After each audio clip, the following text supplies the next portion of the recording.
No water, new trucks. Braidwood tells families to conserve their water while they are flaunting their new Silverados. So I've been told by Braidwood residents that they've got brand new maintenance vehicles. We're going to get into this. This is a small little town in Illinois, but I think it's a perfect example as to why we can't be asleep at the wheel when it comes to small town government. And even small towns, their priorities are messed up. So we're going to get to that. No water, new trucks for Braidwood, Illinois. And they're telling families right now, hey, don't water your garden, don't fill up your pool, conserve your water. And we'll get to that here in just a second. But I do want to talk also about them racing on your dime. So Pritzker, he handed out all kinds of money to NASCAR, $5 million, while Illinois, of course, has $140 billion in pension debt. Billion with a B. And then we are also going to be talking about the Meta nuclear deal, because this is confusing to me. I'm sorry, I had originally reported I thought that they were going to get the power for their data center. That's what I thought this was, but it turns out it's just ESG window dressing. So it's just it's not like they're getting the power. They're purchasing the power, but they're purchasing the power output. And really, it's just for their ESG score, Meta. So we're going to get to that. And Illinois, by the way, still is not building new nuclear plants, and we need to lift that moratorium, the ban on that. We're going to get to all of it here. Welcome back to Conservative Cat. Use promo code ConservativeCat at checkout, $10 off. PatriotPumpEnergy.com. Buy your bottle of Patriot Pump. I swear by it. Guys, I'm not kidding you. Men, women, it helps me stay focused, even if I'm not in the gym. Lately, I haven't been in the gym. You guys can hear me. I'm a little sick. Like a weird head cold. It always happens when seasons change. It's getting warmer outside, so... I swear by Patriot Pump, keeps me energized. That black pepper extract in it is so amazing. I mean, it's a great supplement, and it's your one-stop shop for energy. So, PatriotPumpEnergy.com. Let's get into it a little bit later. By the way, you're going to want to stick around for the whole show because you won't want to miss Mayor Brandon Johnson announcing taxpayer-funded grants to citizens, but only if you're Black. Yeah, I'm pretty sure that's illegal there, Brandon. There's a little something called the Civil Rights Act. Smash that like button and share this out with your friends. Subscribe right now. Hit the notification bell. We're going to shred through the political hypocrisy here. Claws out for the truth. And I'm going to expose the rats eating away at your freedom and your wallet. And today we're cracking open a fresh can of political tuna because here we have Mark Zuckerberg's Meta, okay, and this Clinton nuclear plant deal in central Illinois. So now before you tune out and you're thinking, oh, Cat, I really don't care. I don't live in Clinton. Hang on.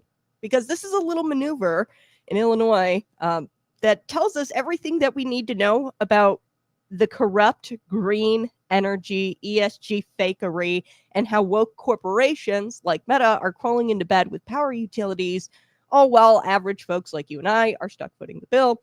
So let's dig into it. Here's the deal. Meta, yes, that Meta that owns Facebook, Instagram, since they censored half of the country, conservatives, they signed this long-term agreement with Constellation Energy. But they're not buying electricity. This is what's really weird. Nope, they're buying what's called clean energy credits from the nuclear Clinton plant. Okay, so State Representative Brad Holbrook out of the Center Square, he's a Republican from Shelbyville, broke it down perfectly. Meta's not plugging into the Clinton power plant. No. I thought that they were going to plug into the Clinton power plant, which would have been a smart move because these data centers are very, very energy hungry. They devour energy. That's why I thought they did this move. And I thought they were going to use it for their DeKalb data center. That's not what's going on here. Really what this is, they're buying paperwork. It's credits.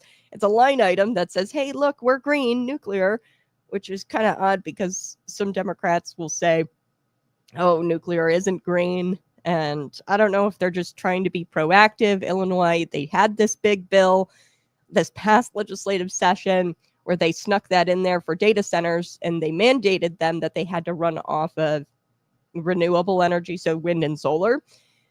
I don't know if they're going to work nuclear in now. That bill didn't pass. It was a big energy bill that didn't pass. So I don't know if Meta's just being proactive here and they're trying to, boost their ESG scores, make themselves look green, right? And really, like, what this is, it's like buying a gym membership and telling everyone you work out and you're still sitting at home on the couch eating a bag of Doritos. It's kind of like what this is, right? Like, Meta's not actually using the power. They're just using the green energy idea, or these green credits is what they're called. That's the ESG scores. And this is what's called greenwashing. So it's the bread and butter of the ESG cult. Companies like Meta, they boost their environmental, social, and governance score, their ESG rating, without actually doing anything or changing much of how they operate. They just like buy credits. It's the most bizarre thing, and it gets really complicated. But who really needs energy when you can buy points, I guess? I thought it was a smart move. I thought that they were going to use the electricity for their DeKalb Center. I guess that's not where we're at yet. Maybe they will. But they're buying the energy output, but the electricity is still going to the grid, and it's not being taken away from Illinois residents, which it would have been in 2027 anyway. Meta stepped in. They did this deal, saved the nuclear plant, essentially, because it was subsidized by you, the ratepayer. But they stepped in and they took over this deal, pretty much saved the nuke plant. And I was like, okay, whatever. I think that this is a great idea. Data centers are obviously catching on to something that the public sector hasn't figured out yet. The private sector, they realize that nuclear is decent stuff and that it actually produces a substantial amount of energy. But here's the real kicker. Illinois, they have a moratorium on building new power plants. Like I said, I thought it was the private sector coming in and they were like, hey, I want that energy. But they're not even really buying the energy as of yet. Maybe they will. I don't know. Or using the energy for Meta. They're just doing this green weenie crap, the ESG score. It's weird. And this brings up a point. Illinois, we have got to get it kicked in gear here, okay? Because since the 1980s, Illinois, we've banned constructing new nuclear facilities, even though nuclear is, we are one of the most nuclear-heavy states in the nation. I think it's over 50% is how much our grid is nuclear, how much of our grid, like how much electricity is provided. It all comes from nuclear. Well, over half of it comes from nuclear. So think about that. The Illinois politicians, they'll subsidize nuclear plants like Clinton. They'll even let Mark Zuckerberg use it as an ESG trophy case, okay, because that's what this nuclear plant is essentially for Meta. It's a trophy case, a trophy that they can, an ESG trophy. Look at my clean energy. But they don't let you build modern, safe, efficient nuclear sites in this state because there's a ban on building nuclear power plants. Why? Because the climate cult that runs Springfield doesn't want real energy solutions. Now, Meta might have been doing this move proactively. They might have saw the tea leaves here and said, hey, we have got to try to put our thumb on the scales and make them think that nuclear is green energy. So we're going to go and we're going to go buy this power output because we're Meta and we have the money to do that. We're going to go buy this power output and say it's green energy and use it as our green energy ESG score. Okay, so they're being proactive because I think in that bill, it was just wind and solar. And they were going to mandate data centers to use just wind and solar. And I think they might be being proactive, and they're trying to put their thumb on the scales when it comes to the Illinois state legislature, because they don't want to be backed into a corner of just using wind and solar because it doesn't work, right? So think about this. We have a ban on nuclear. And really what this is, the reason why is because there's a cult in Springfield that doesn't want real energy solutions. They want control. They want wind turbines in every single cornfield, solar panels on every single farmhouse, even if it doesn't produce enough power and the snow covers the solar panels. It doesn't produce power in February. The wind stops blowing. Okay. Meanwhile, nuclear, a zero carbon, base load, always on power source, it gets shoved to the side here. Meta's saying, I think they're trying to be proactive because they see what Illinois is doing with the woke nonsense with the wind and solar thing. And what they're trying to do is get nuclear in there as like a green energy option. Okay, so to be fair, Representative Brett Holbrook, he also pointed out that there might be temporary good news here. So like I said, Illinois was subsidizing that Clinton nuclear plant, and those subsidies were going to expire. So you were subsidizing it, the ratepayer, okay, because the government doesn't make money. Illinois was subsidizing it. You were subsidizing it. And that was money you and I were paying. And now Meta's going to pick up that cost. So that's a good thing. Temporarily, I don't know if they're going to pass that cost off eventually to the ratepayer. We'll have to see. On paper, it sounds like relief to the ratepayer as of right now. But let me ask you, do you trust Meta? Do you trust a global mega corporation that censors Christians, conservatives, people who said that ivermectin was an effective treatment for COVID-19? I was censored. I was thrown off Facebook for that. And do you really trust them? Do you trust Mark Zuckerberg, who at the behest of Joe Biden took down the Hunter Biden laptop story and censored that, and he funded all kinds of get out the vote operations in swing states in 2020, Mark Zuckerberg? Do you trust Meta to suddenly become the benefactor of the Illinois power grid? And like I said, they're not buying the power right now. Maybe eventually they use the power for their data centers. I don't know. It's just all really weird because this was a strategic investment. Meta gets to check all of the ESG boxes, keep their green investors happy, and they're going to continue running their energy-devouring data centers while pretending to be eco-saints. I mean, this is very energy-devouring data centers, okay? There's nothing green about a data center and the work that they do. It really bothers me when they pretend that they're these eco-friendly saints and that they're like the best thing since sliced bread. Like, look at us, we're so green. And they checked all of their ESG boxes. No, like, let's call a spade a spade. These are very energy devouring data centers. You need real energy. Okay. And stop playing with this whole like, oh, we're going to buy ESG credits from Clinton nuclear. Just tell the Democrats in Illinois that, hey, we need natural gas, we need nuclear, we need things to actually operate these data centers. And let's not forget, Clinton is going to increase capacity by 30 megawatts. So that is great news. Okay, that is good news because we need more juice in that grid because we've been slowly transitioning off gas, coal, natural gas. We've been transitioning off that and we're on like wind and solar. So if you see the lights flicker, it's because they've warned of rolling blackouts, the state of Illinois. So we definitely need more juice in the grid. If Clinton's going to increase their capacity by 30 megawatts, hell yeah. But if Meta is the one pulling the strings and they're the money behind that production, who do you think gets dibs when the lights start flickering? Because I don't think it's going to be conservative Christians. I don't think it's going to be you and I who get the power priority here. It's very clear what side Meta's on. We saw that in 2020 when they were funding the get out the votes for Joe Biden. They were they were listening to the Biden administration and they were censoring people online over the Hunter Biden laptop story, over ivermectin. So I don't know about you, but Meta pulling the strings here, them being the reason why Clinton can produce more megawatts, 30 more megawatts. I don't like that. I don't like that they're the guys pulling the strings because I don't trust them. Let me know in the comment section. Do you trust them?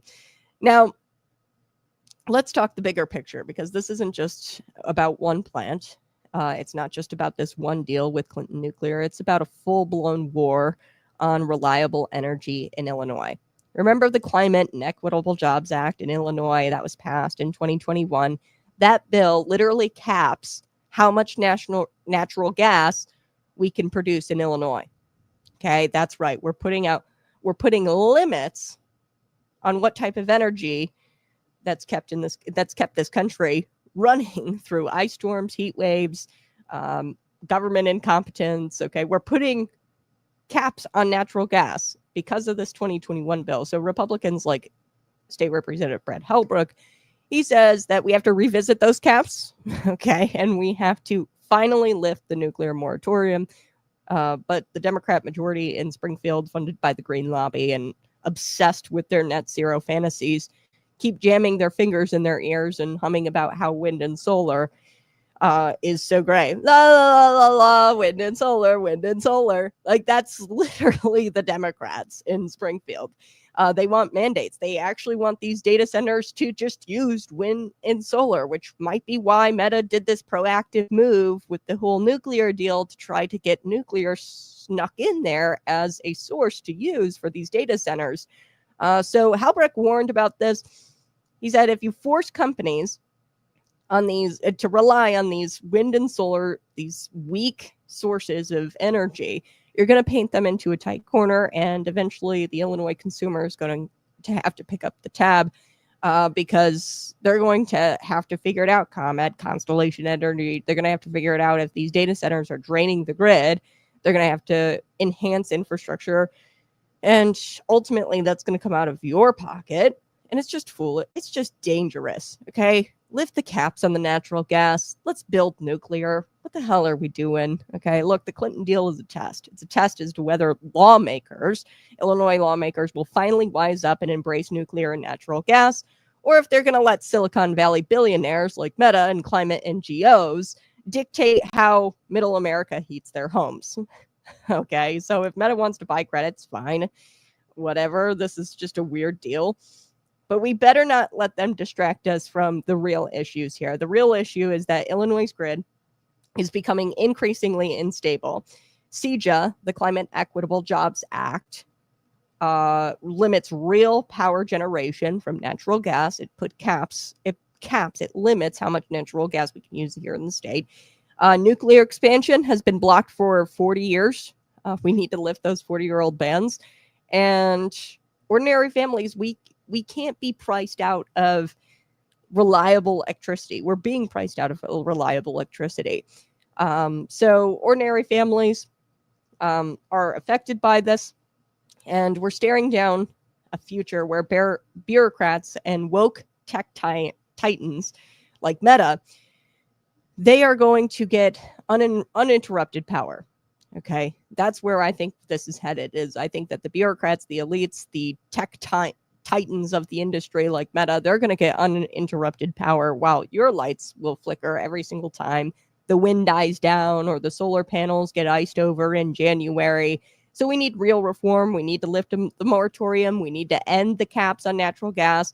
And we need to stop this green energy nonsense, like the ESG scores. That's so weird. And we need to keep the energy grid out of the hands of people like Facebook, like Meta, and we need to keep it in the hands of the people of Illinois.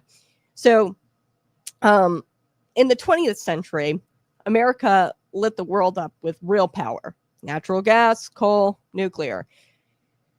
We had the greatest economy, right, in the 20th century when we were using reliable energy. In the 21st century, we're watching that legacy be sacrificed to the gods of ESG and globalism.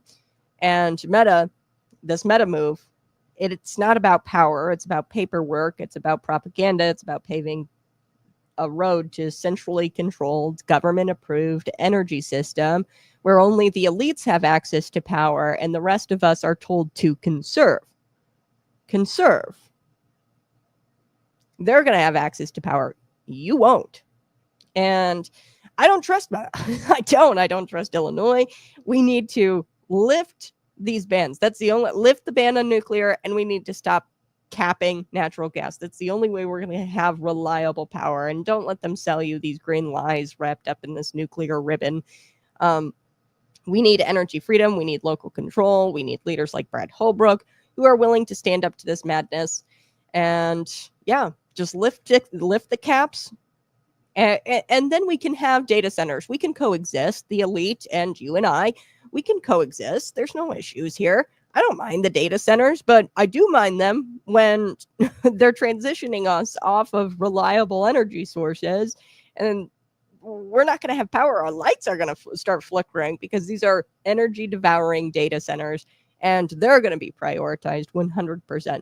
All right, let's get into it today. NASCAR.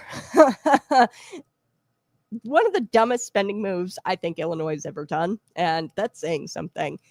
Throwing a yellow flag here. We're already broke and we spent $5 million on NASCAR. We're already taxed to death, and they're giving $5 million of your money to NASCAR. Yeah, you heard that right. So while families can't afford groceries, gas, or a place to live in Chicago without really risking their lives, because let's face it, it's Chicago, your state government is cutting a check to millionaires who race around in these cars and can zip around downtown for a couple of days. Okay, they're giving this check to NASCAR. Okay, the $5 million check, so that way these people in racing suits can zip around downtown for a couple of days. $5 million. So let's just lay down the facts here. A new $55.2 billion budget signed by Governor J.B. Pritzker, the biggest budget in state history, and it's $15 billion more than from when Governor J.B. Pritzker took office. So that's a 40% increase, by the way. It used to be like 30 billion, now it's 55 billion prior to Governor J.B. Pritzker. So this includes a $5 million spend on operating expenses. So they're giving it for operating expenses of the NASCAR street races coming up in July. So it's July 5th and 6th in downtown Chicago. So that doesn't mean fixing roads. It doesn't mean helping homeless veterans. It doesn't mean dealing with the crime tsunami that has been rolling through that city. That just covers NASCAR's costs to police, clean up, barricades, PR events, community outreach, you name it. That's what the $5 million is for. They're not going to fix your roads. They're not going to help veterans in Chicago. They're not going to address the crime. So State Senator Don DeWitt from St. Charles, he's a Republican, he asked the right question out of the center square. He says, quote, "If this race brings so much economic benefit to Chicago, why do we need to subsidize it?" Boom, mic drop. Because here's the truth. If NASCAR in Chicago is so profitable, so beneficial, so amazing, why can't NASCAR in the city of Chicago pay for it them damn selves? Pay for it your damn selves. Decatur, Rockford, Carbondale, everywhere in between, they have to fork over all of this hard-earned money to make sure that NASCAR can block off the streets and bring a party. Like, this is a party to downtown Chicago. So you, me, Decatur, Rockford, Carbondale, everywhere downstate, central Illinois, everywhere but Chicago, we have to pay for this thing so they can have a party. Now, of course, Senator L.G. Sims, a Chicago Democrat and professional excuse maker, because that's what Democrats are, they're professional excuse makers. He had this to say, he's quoted in the center square, quote, "These are investments in our community. These are investments in tourism. These are investments in showcasing our state." Give me a break. This is not an investment. This is a handout. It's not showcasing Illinois. It's showcasing how far our government has drifted away from sanity. Okay. Meanwhile, the same budget gives $1 million to the 2026 President's Cup golf tournament. I don't know. I've never heard of this thing. It might be a nice event, sure, but it's not the job of the state. Is it really the job of the state government to spend $1 million on this golf tournament? How about we fund our crumbling roads? How about we fund DCFS, who can't keep our kids safe? We're funding professional sports tournaments while our roads are crumbling. The government's job is not to showcase the state. Maybe if you cleaned up the streets, if you fix the schools, you get our kids to read at grade level, you stop chasing businesses out with endless regulation and taxes, maybe you'd make Illinois more attractive. Okay, then a couple of race cars zipping past boarded up storefronts because they're panicked about criminals stealing from them. Okay, so they're zipping around storefronts, but these business owners have had to shutter their doors because the looting. Okay, the crime. Now, some of you are going to say, Kat, I like NASCAR. I do too. I love NASCAR. I love racing. Actually, I'm a big Formula One person. Believe it or not. I love Max Verstappen. He's the racer. Okay, the racer. I think he's great. I love racing. It's very American. Now, Formula One is European crap, and I get that. But, well, it's UK crap, British crap. And I get it. America racing, NASCAR, it's a tradition.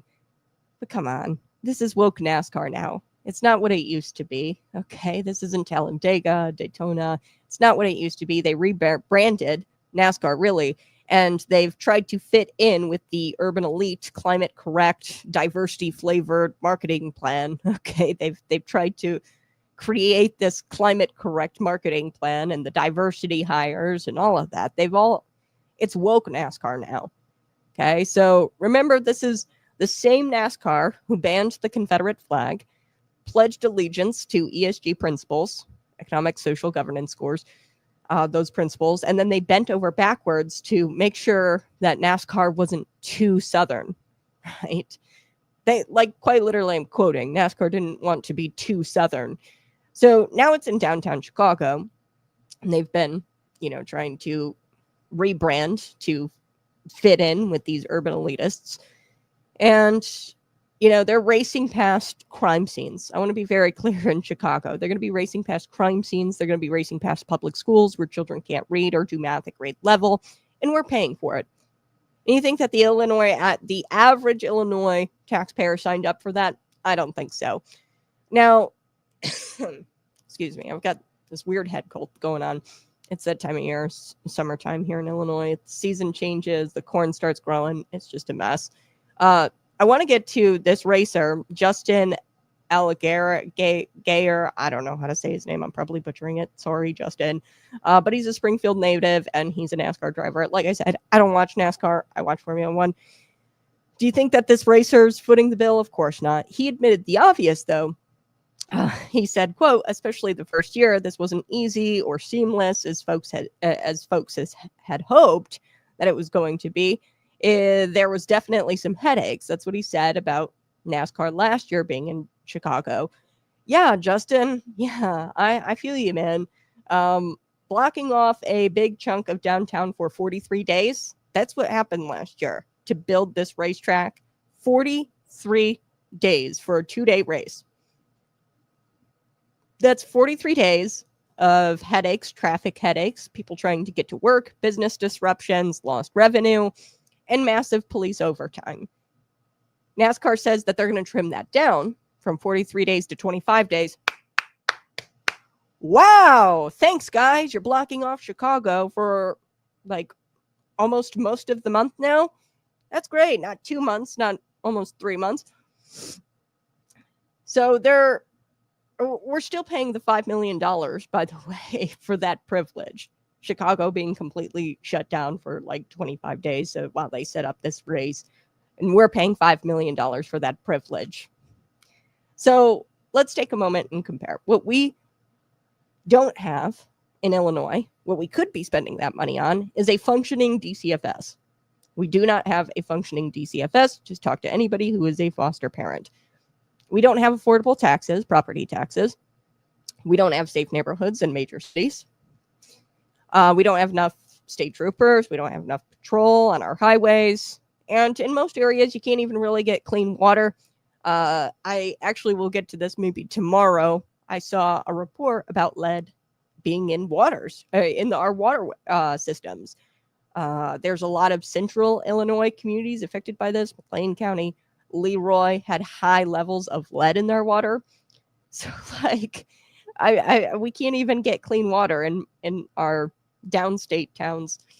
Chicago had a big problem with the lead. They've addressed it a little bit. Okay, but we can't even get clean water in this damn state. And we're spending $5 million for cars to zip around storefronts that are boarded up because they're scared, crapless, that they're going to be looted. So we've got money to burn for luxury golf and NASCAR and the state government. I want to make this clear and make this comparison. This is like racking up credit card debt while your kids are starving. And then you racked up this credit card debt. You went on a trip just so you could post it on Facebook or whatever, or on Instagram. Like, that's what this is. And it's all about image, optics, flash over substance. And who benefits? It's certainly not you, the taxpayer. Chicago Mayor Brandon Johnson, the defund the police guy, here's what he had to say about the deal. Quote, out of Center Square, they've, NASCAR, done an incredible job working with the community, the programming, the investments they've made. They're solid. Oh, really, Brandon? What's so solid when stores can't open for weeks? You know, you got 25 days where they got to shut down. There's disruptions to their business. I mean, for a 2-day race. Was it what was it incredible? Like, what's incredible about this? You're going to have cops babysit these barricades and babysit people at this NASCAR race. Meanwhile, there's carjackings going on a couple of streets up, but the cops can't go, obviously, and address that because they've got to sit here and babysit the barricades and babysit the people watching the race. Let's be real. NASCAR, what happened here? They greased a few wheels, threw some money at community partners, and they bought a PR pass from the mayor's office. It's really what this is. Meanwhile, taxpayers got stuck with the bill, you and I.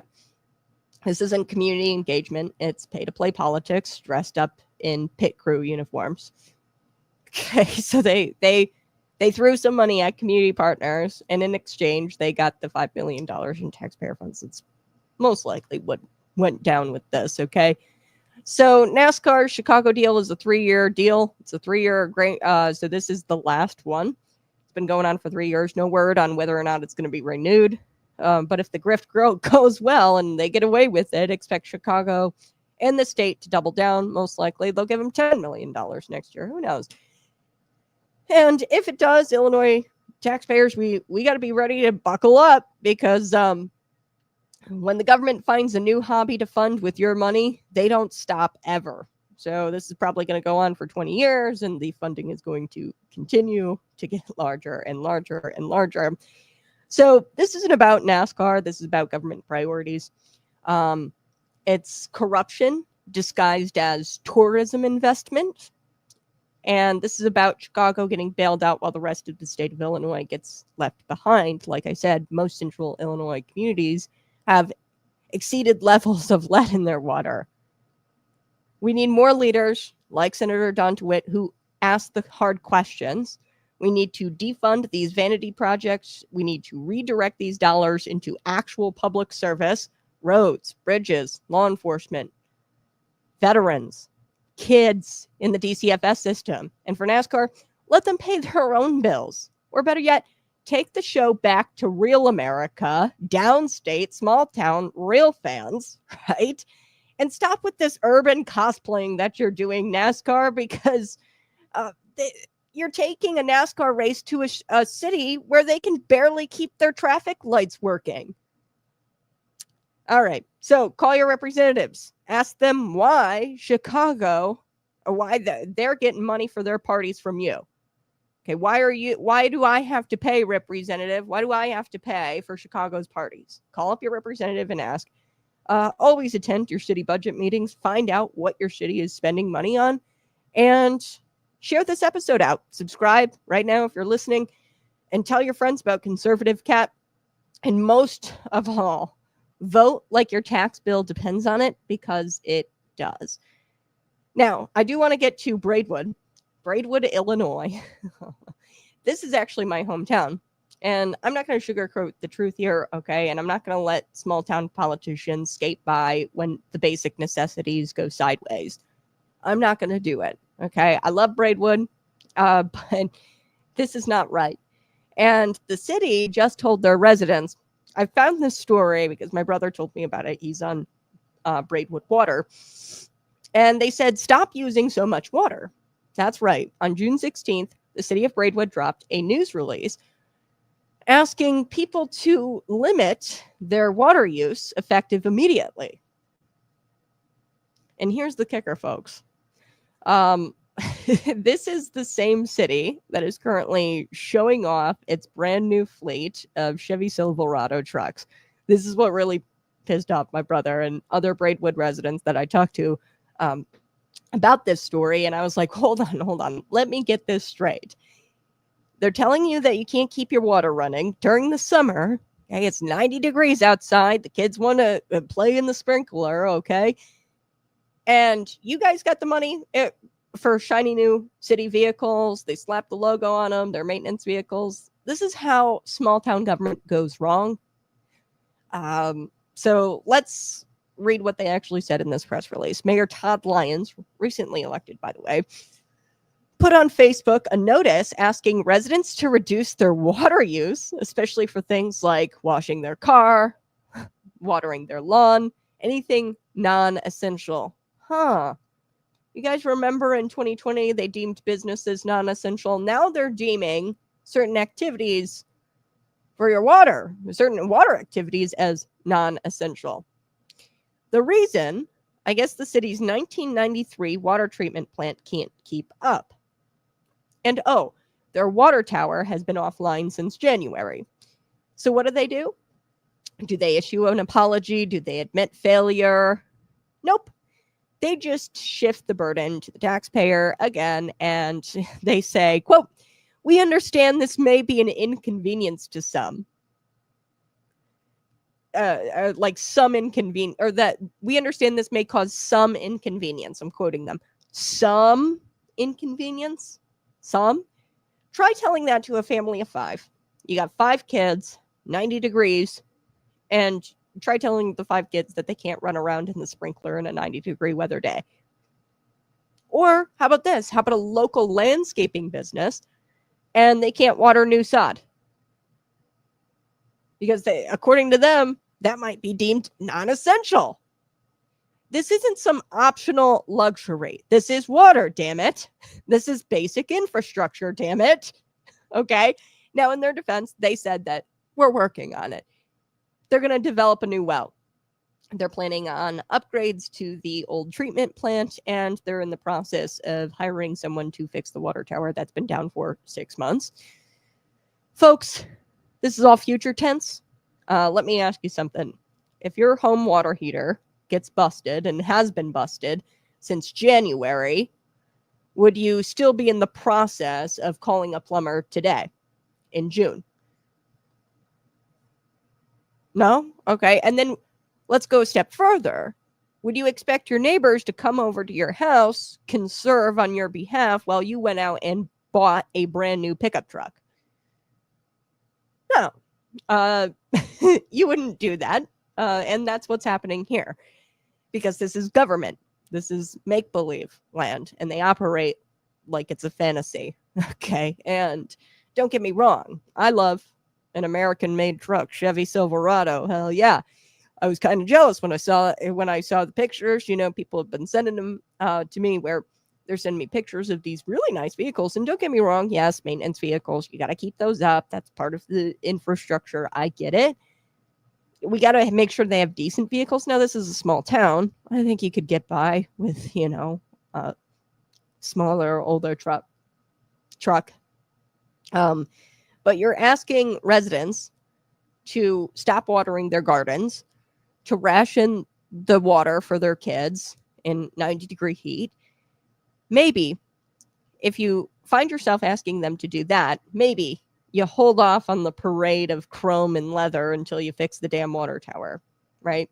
I don't know when they purchased these vehicles. I know it's been within the last couple of years because they didn't have them while I lived there, right? So it's been recent they purchased these vehicles.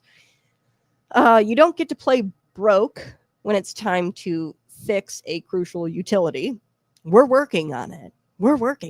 You don't get to play broke and then at the same time flash the cash when it comes to your new rides there, City of Braidwood. Okay, this is what tone-deaf leadership looks like. So let's zoom out. We're constantly told that small government is closer to the people, more responsive, more transparent. But where's the transparency here? The city council, did they have a vote on when the tower would be fixed? Did they come up with a timeline of when they get the water treatment fixed, when they get this new well? Did anybody ask how much the vehicles were going to be when those purchases were lined up? With the water system problems, obviously this has been since January. Did anybody ask, hey, can we afford these vehicles right now? We've got a 1993 water tower issue or water issue. Okay. Maybe we shouldn't purchase these. Maybe we should double check our basic infrastructure and make sure that's funded. And while we're at it, how much were these? I mean, Chevy Silverados, that's pretty costly, I'd imagine, to the taxpayers. I'd imagine that the taxpayers paid for it. There are city vehicles, right? I haven't looked too deeply into the story. I'm just going off of what Braidwood residents are seeing and what they're saying to me. Because you better believe that these new trucks with the maintenance logo slapped on them, they're probably not renting them from Enterprise for $20 a month, okay? So there's real questions here that need to be answered. And here's what we should be hearing from Mayor Lyons and the city council.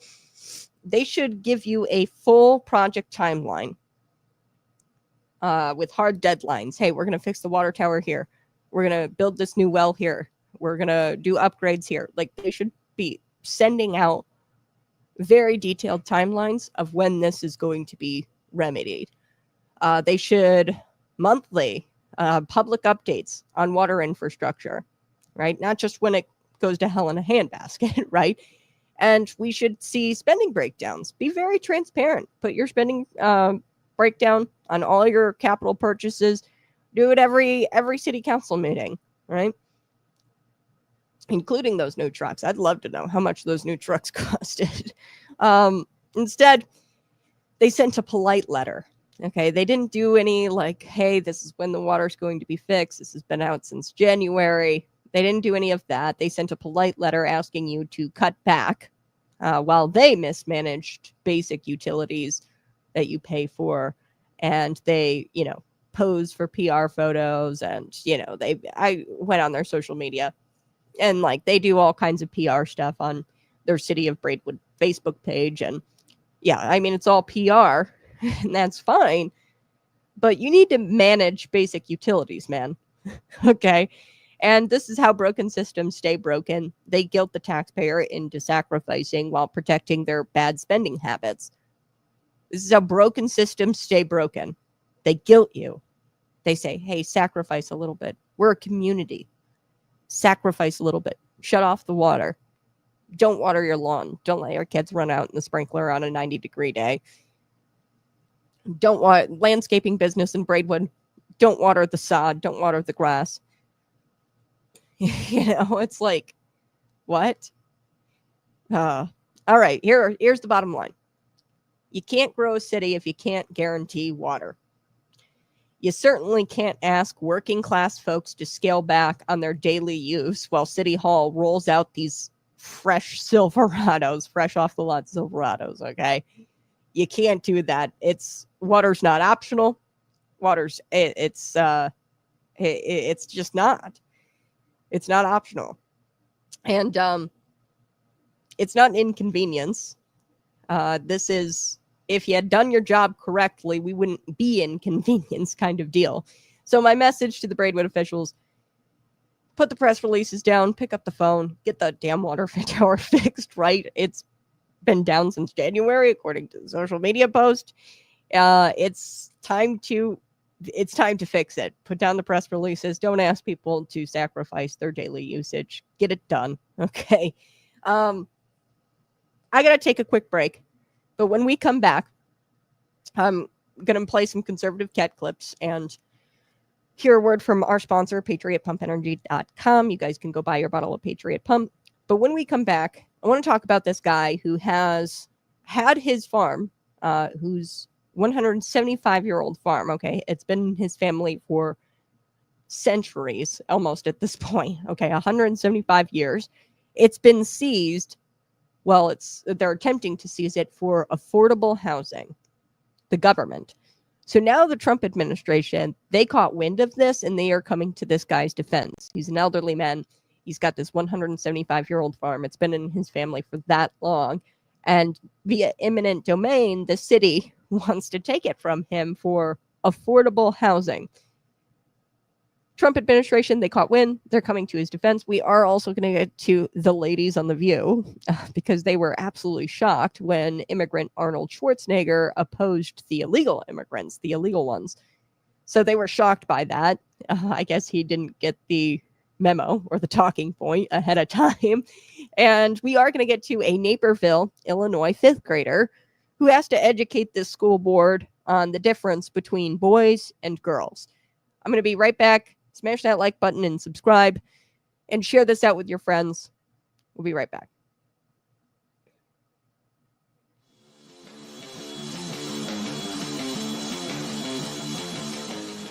You're listening to Conservative Cat Clips, where the claws come out for the truth. No spin, no fluff, just the facts the media would you rather forget. They don't want you to have the facts. So I'm Kat, and we're talking about what really happened in the death of George Floyd in the spring of 2020, around May of 2020.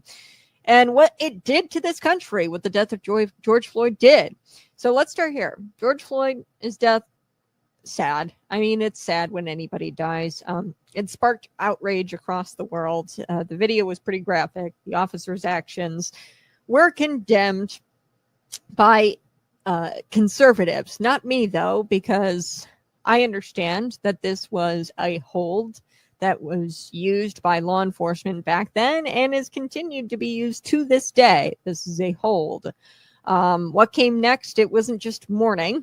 Okay, it was a movement fueled by a carefully crafted narrative. Suddenly, the message was Floyd is a martyr. He wasn't a man who just died. He was a symbol. Okay, he became a symbol, and in many corners, untouchable. You couldn't talk about who George Floyd was. You couldn't talk about his past. You couldn't talk about how he had, 6 nanograms of fentanyl in his system, which was like 16 nanograms of fentanyl in his system, which is 3 times the normal amount of an overdose. Okay, so he could have overdosed 3 times over. Okay, so here's what the media buried. The autopsy report shows that Floyd had fentanyl and meth in his system, and the county medical examiner even said that was fatal in and of itself. On its own. Okay, he had 3 times the amount of fentanyl in his system. That's 16 nanograms, which you might think is very, very small, but that's the tip of your pencil, by the way. That is enough to kill somebody 3 times over. Okay, so fentanyl is crazy stuff. He had a long criminal history. He had a conviction for aggravated robbery with a deadly weapon. He was buried in a golden casket. So, like I said, he wasn't just a man who died. He was a martyr, and not just a martyr. He was a symbol. He was buried in a gold casket. This is a guy who pointed a gun at a pregnant woman's belly, by the way. And it was nationally televised, his burial. And it was attended by politicians and celebrities. Officers offered him air conditioning, by the way, prior to him being down on the ground with Derek Chauvin and putting him in that hold, which everybody thought was just so crazy. But that's just a classic law enforcement hold. Okay, and there's no way he could have died by being in that hold. And prior to that, the officers offered the guy air conditioning on the body cam. Okay, so now ask yourself, was this about justice or was this about political theater? Because what followed wasn't reform. Cities rushed to fund their police again, much like what happened with Michael Brown in 2014. Violent crime skyrocketed, especially in Black and minority communities. Officers left the force in droves. Now we're left with total moral collapse, and nobody's really all that great in law enforcement anymore. And law enforcement, I would say, has hit a rock bottom because we're scraping the barrel for good officers nowadays. And it was all based on this narrative that skipped over the facts and weaponized emotion. And the left painted this as if the police were racist and Derek Chauvin did this because he was white, because the other guy was Black. No, they told us it was systemic oppression, and that systemic oppression is everywhere. And they cashed in, by the way. They cashed in on all the lies. BLM during this time raised over $90 million in 2020 alone. Yet many local chapters, BLM chapters and families, they never saw a penny of it. Guess who did get all of that money? The people at the tippity top of the organization. They got mansions, salaries. And meanwhile, your small businesses burned, your targets were looted, your community suffered, Black-owned businesses were vandalized, and the media, they were silent when the facts came out, and they did not fit the script that they had already created. So those facts have not been presented widely. You'll hear them here on Conservative Cat Clips. But let me be clear what happened to George Floyd. It's sad, but it was predictable. Okay, the guy was messed up and most likely would have died had not the cops even showed up that day.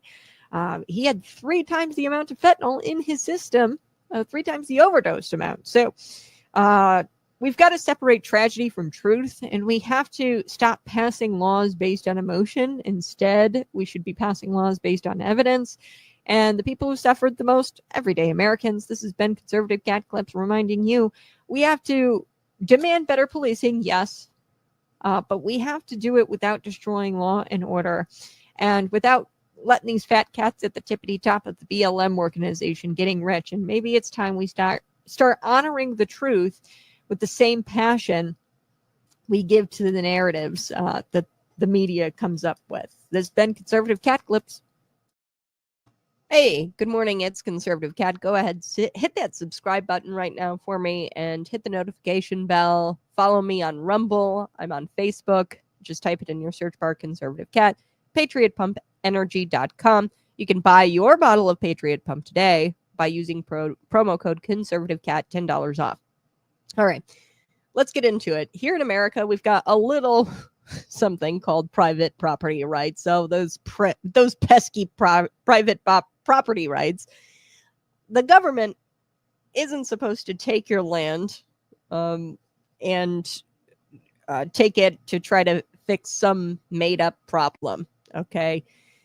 But this weird, almost communist push to make affordable housing a human right. I want to be very clear. Housing is not a human right. Okay, even though the government has no real power to control that. Okay, affordable housing. The government has no power to make it affordable. Okay, a farm in New Jersey is still fighting to hold on to what's theirs against completely baseless eminent domain grab. This is what's going on in New Jersey. It's a little town, I guess, called Cranberry. So it's a New Jersey farm, and they're trying to hold on to their property here because Cranberry wants to build 265 affordable housing units over the next decade. So I want to bring this up because this caught the attention of the Trump administration. They're coming to his defense. A little bit later, we are going to be getting to The View. They're really shocked that Arnold Schwarzenegger opposed illegal immigration. He's a legal immigrant, by the way, Arnold Schwarzenegger. And we are going to get to the Naperville girl who had to educate a school board full of adults that consisted of adults. She had to educate them on what a boy is and what girls are. She had to educate adults on this issue. So we're going to get to all of that, plus Brandon Johnson giving out taxpayer-funded grants to just Black people. I'm pretty sure that's against the Civil Rights Act there, buddy. And it's illegal. It's also blatantly racist. We're going to get into it. Let's start here with the Secretary of Agriculture, Brooke Rollins. She has made a promise to do what she can to stop the city of Cranberry from, via eminent domain, taking this farmer's land. He's been here. His family has been here for generations. 175 years old, this farm. Okay. And Brooke Rollins, who is the Secretary of Agriculture, she said, "We hear you. I'm looking into this situation immediately. We must protect family farms at all costs. Stand by." So I'm going to show you this. This is really sad because once you see this old man who has this farm, his name is Andy Henry. He has this farm in Cranberry. And all the little animals, he's feeding this little cow like a peach or I think it's like a bagel or something. Take a look. The Henry family has farmed their land for 175 years, and now the town of Cranberry wants to take it by eminent domain. The community is coming together, friends, neighbors, strangers, everyone for one purpose, to say history matters, legacy matters.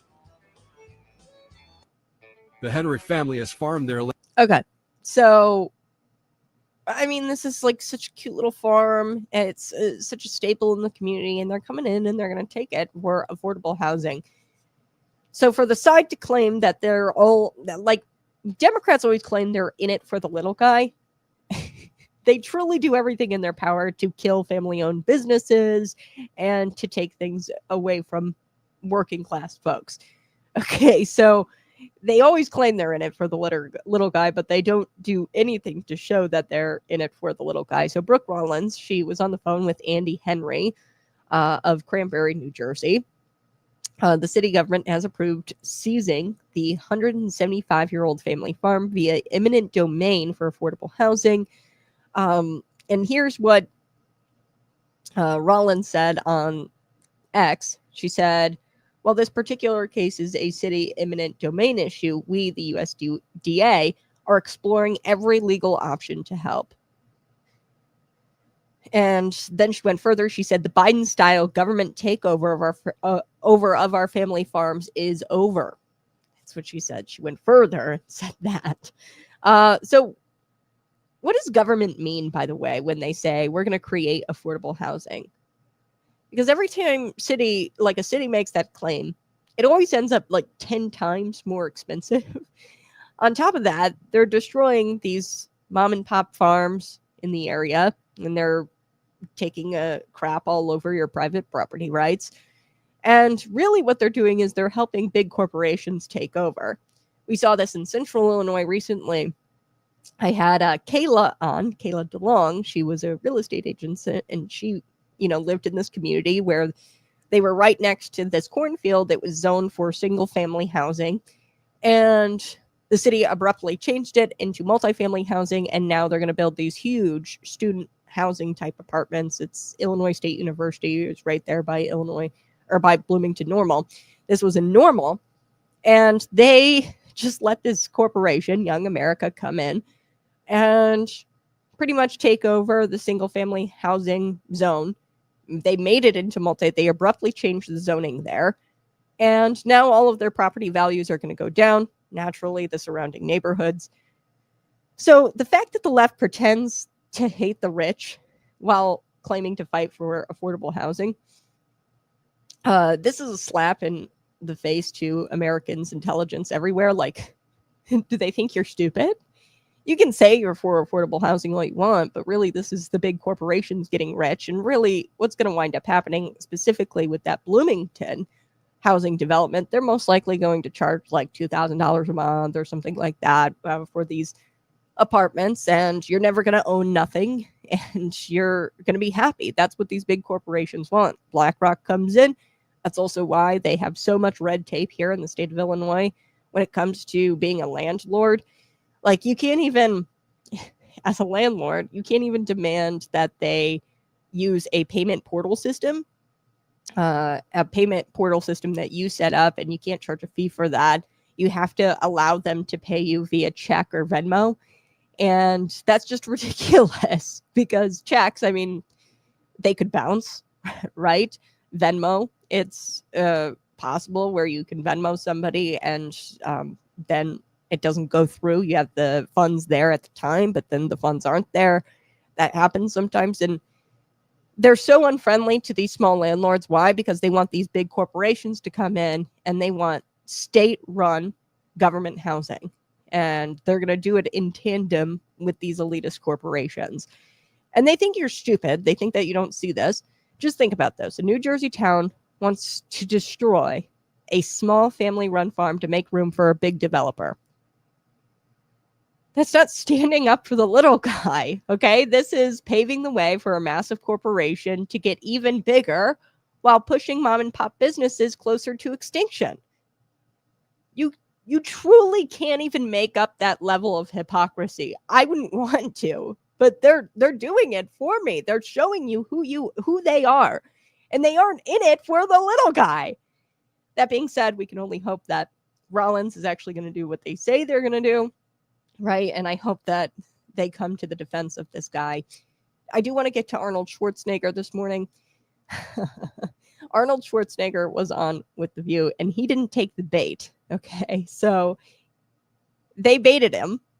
They asked him about the ICE raids in California, and he did not fall for it. Okay, now he immigrated to the United States with nothing when he was 21 years old.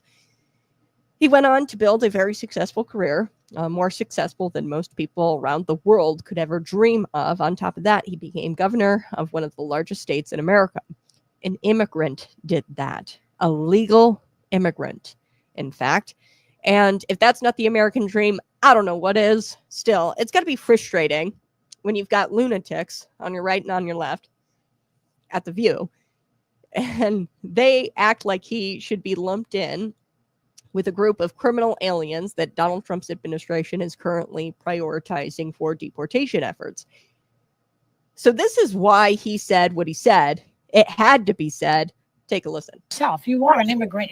You're an immigrant in this country. Yeah. Did you have a visceral reaction to what they're doing, what ICE is doing, when you see the videos of it?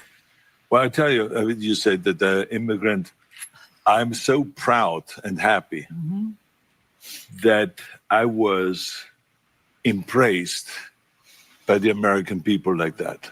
I mean, imagine I came over here with the age of 21, with absolutely nothing.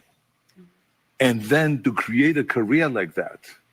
I mean, in no other country in the world could you do that. Yeah. Every single thing, if it's my bodybuilding career, if it's my acting career, becoming governor, the beautiful family that I've created, all of this is because of America. That's true. And so this is why I'm so happy to see firsthand that this is the greatest country in the world, and this is the land of opportunity.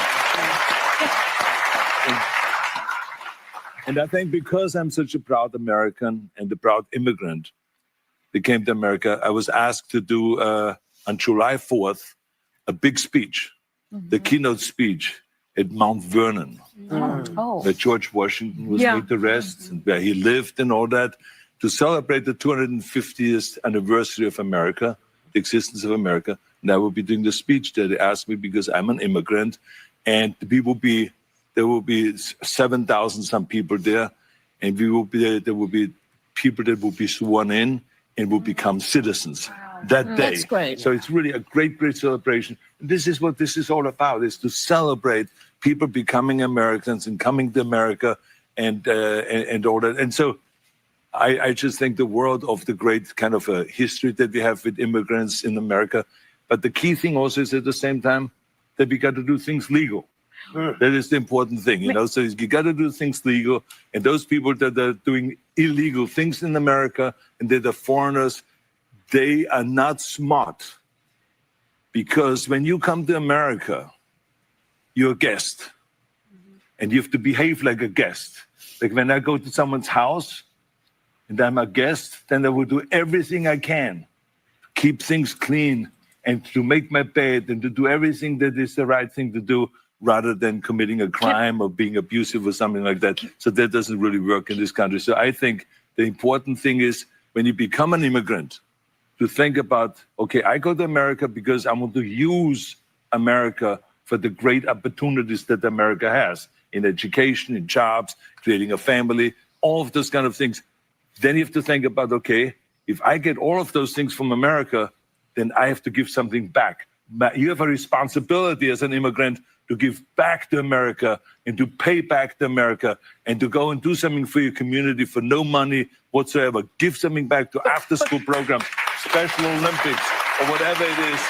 Make this country a better place. Arnold, don't forget. Wow. Well, that might be the last time he's ever invited on the show. I thought it was so funny. You saw Sonny's hand there lightly touch his elbow. She was like, please shut up. Please shut up. So he didn't get the memo, obviously, that loving his country and being a proud American, and that is all now considered politically incorrect. Clearly, he didn't get the memo from the ladies on The View. Maybe the ladies forgot to mention that to him before he went up there and spoke the truth over the lies. He also didn't seem to get the memo that the term immigrant and illegal alien are two different things, or that they aren't the same, right? He went out there and he used the term illegal immigrant. And the left doesn't use that term. They just use that one blanket word, immigrant. So according to Schwarzenegger, when you come to America, you're a guest. You have to behave like a guest. Yes, America is our home. Additionally, he says that you can't just get here and expect to take. You have a responsibility as an immigrant to give back to America. But for the past 4 years, we've lived under an administration that handed out benefits to people who solely broke federal immigration laws while slapping law-abiding citizens in the face and having law-abiding citizens foot the bill for all of these benefits that they reap. Only in America can you come here from nothing and become a millionaire. And as he said, this is the land of opportunity. However, the left, that does everything in their power to destroy that opportunity. They take your private property away. They take your money, they give it to NASCAR races, they spend it on fancy trucks instead of your basic infrastructure. They do everything they can to take all the opportunity away from you. And they fight to make sure no human is illegal. Okay, they do everything in their power to destroy the opportunity, and they do everything they can to uplift human beings who commit illegal or acts. Okay. And they do nothing to earn their citizenship. These illegal immigrants, I'll call them what they are.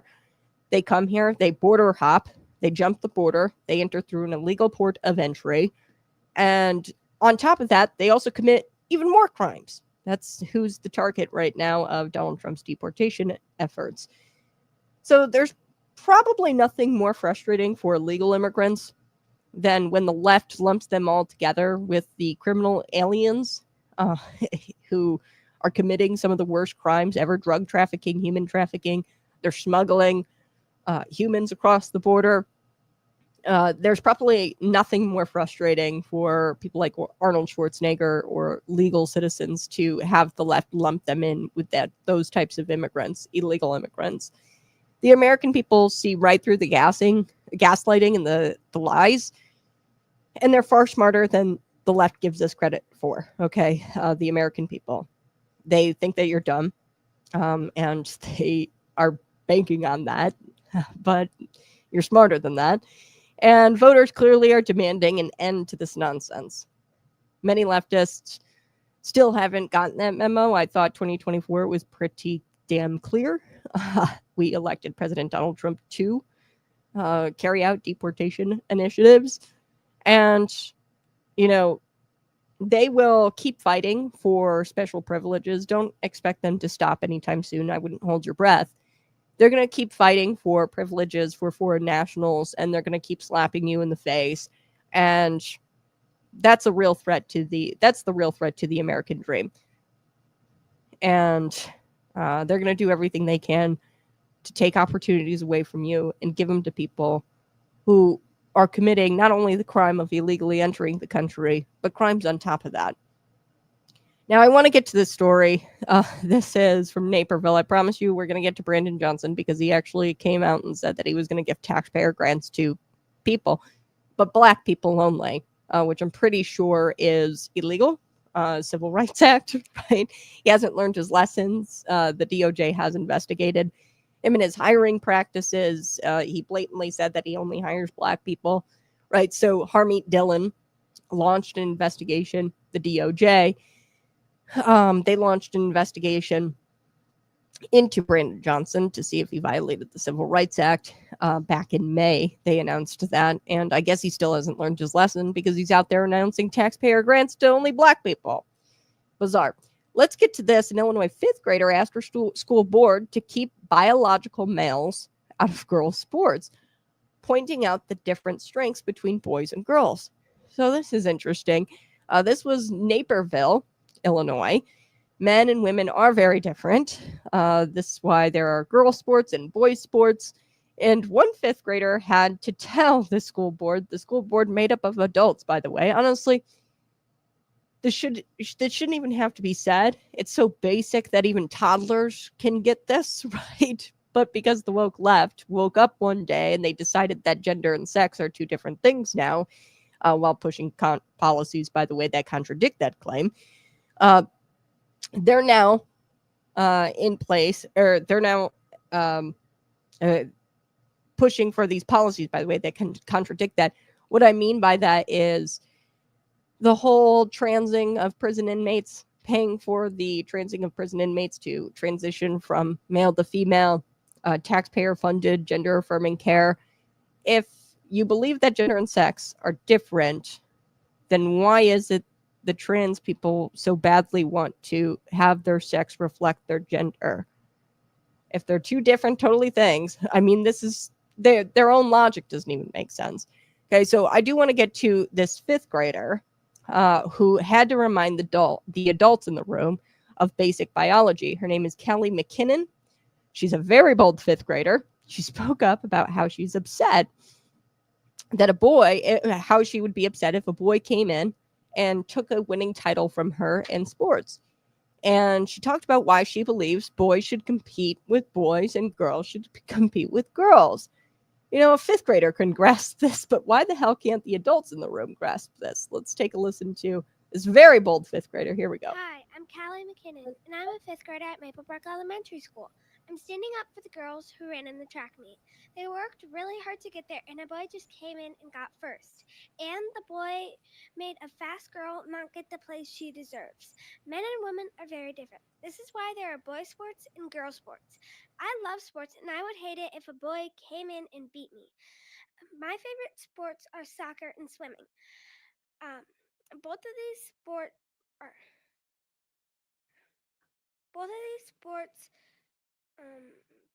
in both of these sports, boys and girls are separated because boys and girls have different strengths.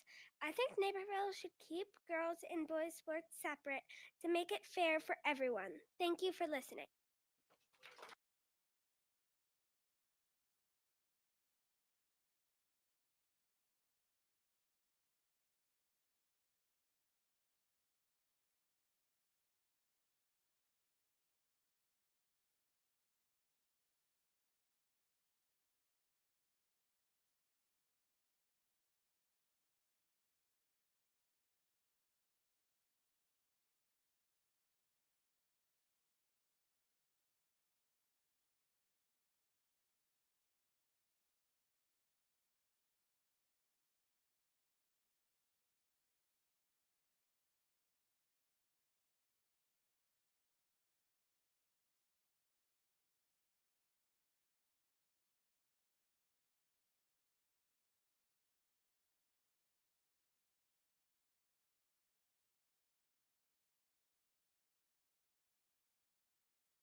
And these young girls as young as like 5. Sorry, I hit the mute button there. I've got this cough and I'm hit the mute button and I have to unmute it. Duh. So I'm telling you that it's baffling that there's these young girls that have to stand up against these adults who create these policies. Okay. And what happened here was, according to Off the Press, a girl lost a title to a boy at a track meet in Naperville, at this Naperville school district. That's, of course, sparked outrage across the district, across the community. And the girls, because they didn't acquiesce to this man and accept their undeniable fate that they'd always lose to this man and that they're going to lose to boys in female sports, because they didn't want to accept that, and because they didn't acquiesce, they were called bigoted and transphobic. And common sense tells us that that couldn't be further from the truth. these girls just want a fair go at it, okay? And this is a slap to female athletes everywhere, a slap in the face to them. This is 2025. I can't believe that this is an issue. It shouldn't have been an issue in 2,000 years ago, but this is 2025. This is one of the least confusing basic principles of human history, that boys are boys, girls are girls, boys are stronger than girls physically. Okay? But here we are. There are national efforts trying to stop this nonsense, trying to stop the blurring of these gender lines. But here in the state of Illinois, don't hold your breath. This is going to continue to happen. We're going to have to continue to have fifth graders, this little girl, fifth grade.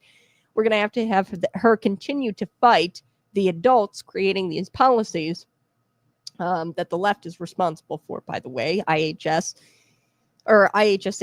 they decided to be a bunch of weaklings.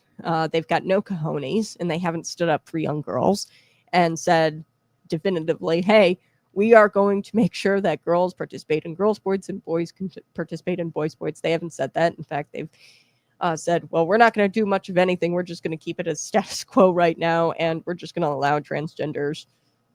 And I get it. Maybe there's only a few transgender athletes at that high school level, but still, imagine you're a girl in that track meet or team, and you're trying to win, and you'll never win. You're never going to win when that guy shows up to the track meet.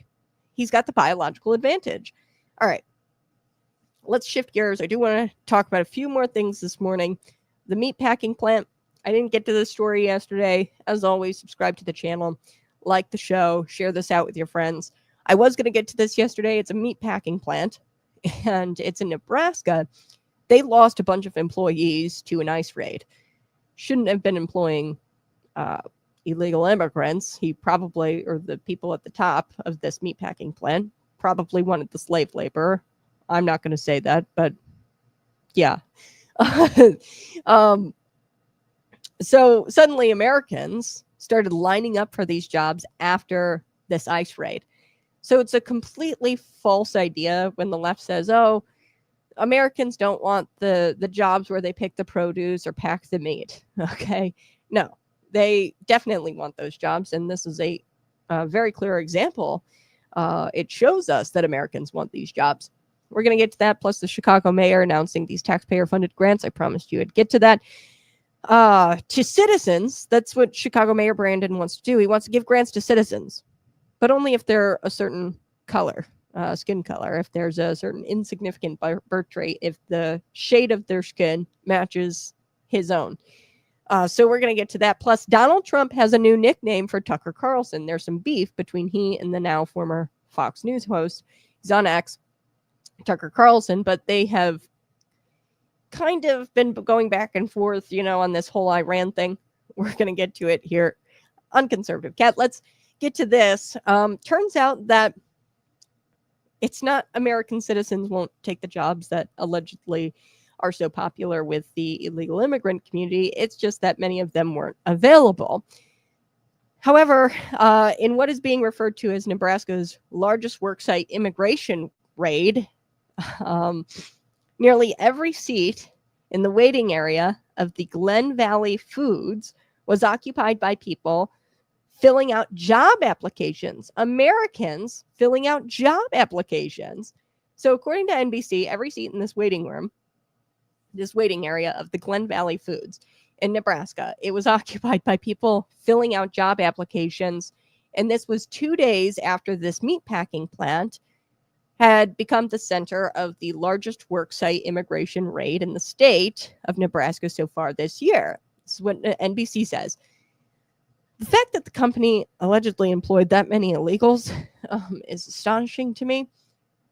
So dozens of prospective employees, this is what NBC says, many of them speaking Spanish, had been coming in and out of the plant all day. Some were hoping to land a new job. Others were coming in for training.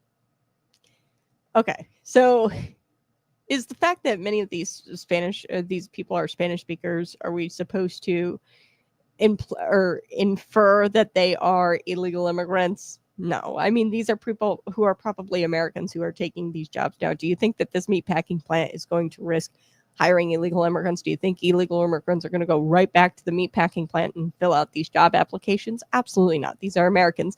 What NBC was trying to do here by mentioning that some of them were Spanish speaking, okay, that many of them were Spanish speaking and filling out job applications, they were trying to imply that only immigrants or Spanish speakers want these types of jobs. Okay, that's not true. Americans want these types of jobs, and they just so happen to speak a foreign language. And they're trying to imply, I think, that these applicants are somehow breaking federal immigration law or illegal immigrants because they speak Spanish. And to call that racist is a total understatement. Shame on you, NBC, right? But they want to fit this narrative that only illegal immigrants want these types of jobs, the meatpacking, the taking care of our elderly, the taking care of our children, which is just a ridiculous premise, as clearly shown by this example where people were lining up for this job shortly after that ICE raid. So the scene gave the company's president, Chad Hartman, a glimmer of hope. This is what NBC says, amid the chaos that ensued after Tuesday's raid, purged roughly half of his staff, many of whom were longtime employees of the company, which has been processing boxed beef for more than 15 years. Okay. So disgusting how NBC reports this, the alphabet letter news. A glimmer of hope. It gave him a glimmer of hope after he employed an illegal workforce for decades. Okay. Why is this guy still the president of this company? He should have been cuffed as well and taken away. That's illegal. You can't be employing illegal immigrants. ICE obviously took them away, deported them. They're illegal because Donald Trump doesn't take people away in the dead of night. Okay, citizens in the dead of night. They're not doing that. These were illegal aliens. Why does he continue to be the company's president? He really should answer for his crime because he was employing a workforce, an illegal immigrant workforce, for over a decade. You truly can't make up that level of insanity, by the way. I don't know. Maybe he did this for so long because he kept their wages low, painfully low, probably for many, many years.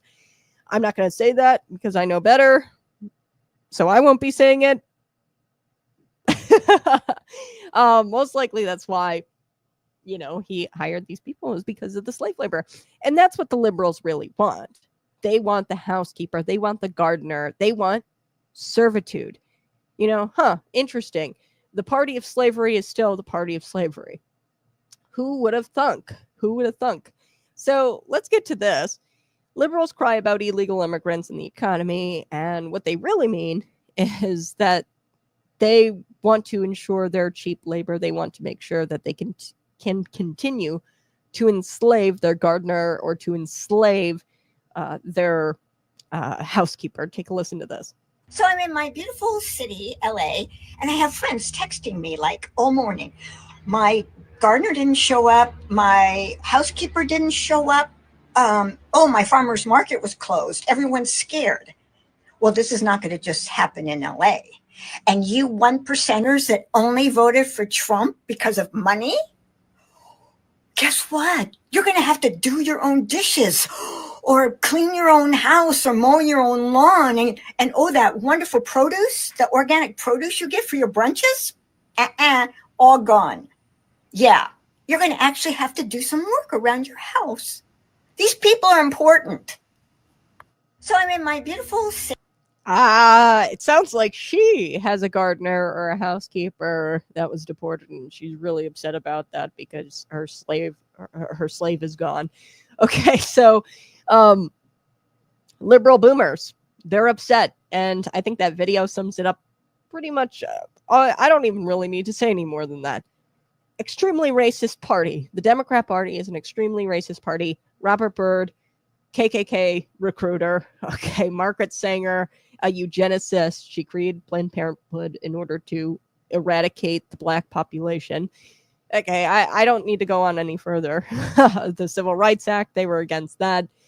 LBJ, he created all these welfare programs and quite literally said, like, I'm going to make sure that black people will be voting for Democrats for decades. okay, yeah, the welfare programs, the only reason, the war on poverty, you remember that, LBJ? This is the most racist party. Well, let's get to Brandon Johnson, okay? This is what you've been waiting for. So, Brandon Johnson, he is investing in blacks. So, if I were to come out and say, investing in whites is not a crime,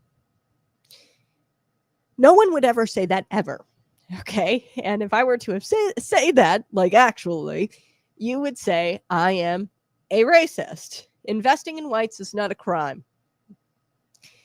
Now, this mayor, he said the same thing, but he said that investing in blacks is not a crime because that's closer to his skin color, the skin color that he happens to prefer. And he wants to, quote, put economic power directly into the hands of people with the skin color he prefers, which is his own. That is blatantly racist. I can't believe I'm doing this story today. Absolutely wild. And this is a betrayal. I want to make this very clear to the people who voted for him who didn't happen to be black. Okay, this is a betrayal to the people he took an oath to represent, by the way, equally. He took an oath to represent people, his constituency. And I'm willing to bet that this certainly is not legal to be giving out taxpayer-funded grants to black people only. Nonetheless, we've got Brandon Johnson here saying he's going to exactly do that. He's going to give out taxpayer grants. Now, imagine, just swap out the word black for white. If you had a white politician up there saying, I'm going to give out grants to just whites only, and that's not a crime, I don't think we'd be having the same conversation. Let's take a listen here to Brandon Johnson. Our way will bring to black residents in reclaiming ownership of our own communities. That is the spirit of Juneteenth, you all. It is about reflecting on our past. Other cultures are taught to never forget. We need to be reminded as blacks here in Chicago and America, remembering our past and working towards a more just future. Investing in black is not a criminal act.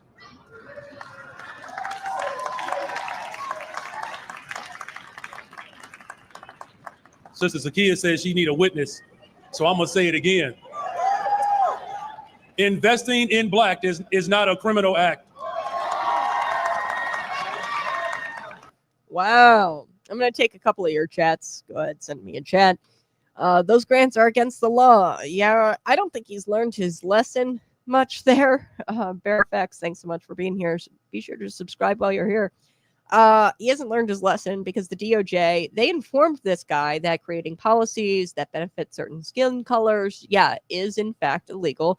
And they had launched an investigation. So that was Harmeet Dillon, the assistant AG in the DOJ Civil Rights Act division.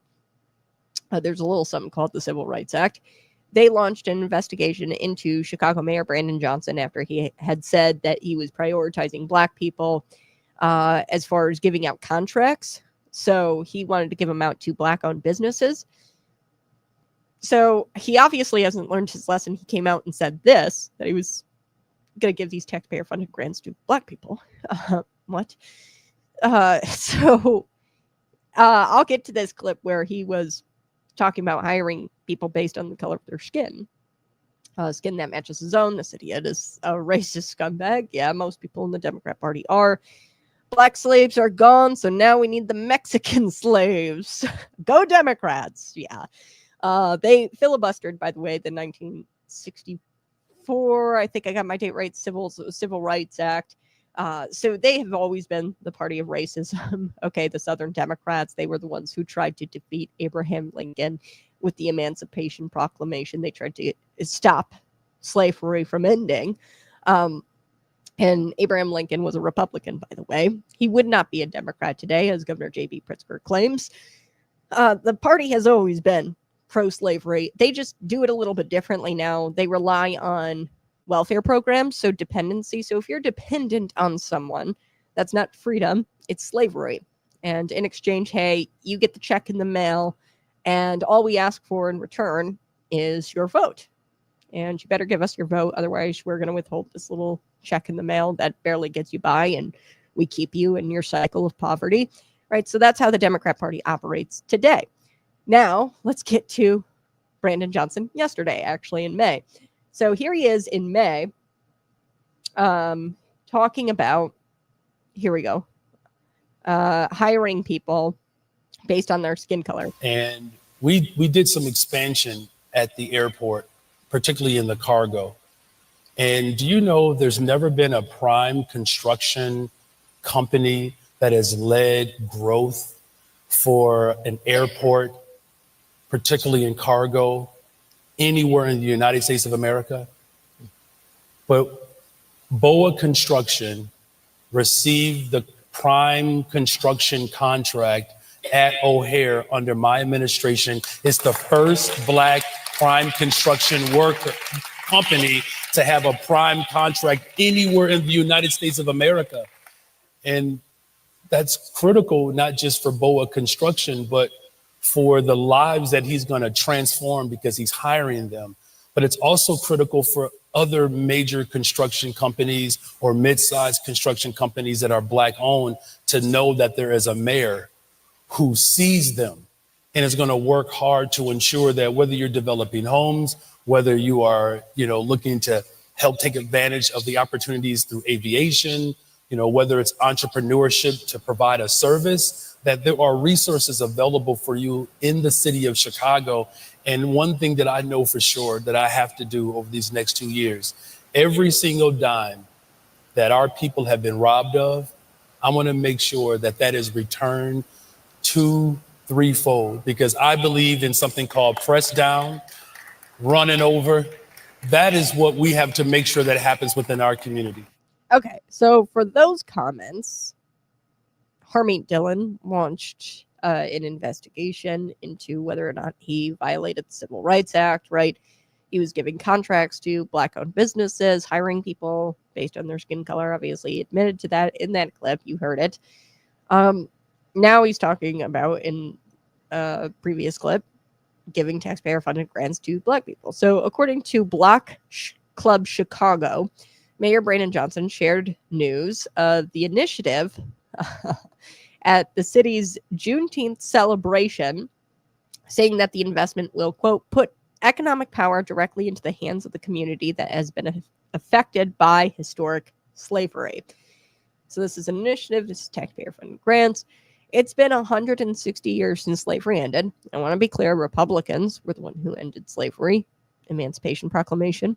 They ended slavery in this country, but it's been over for 160 years, and they're still blaming something. Like, when you're if you're blaming something that far back for what's going on in communities today, it feels like a bit of a stretch, right? I think what's going on with the Black community is LBJ and his war on poverty and this whole welfare dependency thing. You've disincentivized two people being married with children. Okay, traditional families. You've disincentivized that.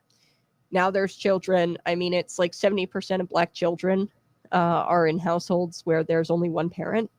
That is a shocking statistic. Flip that around.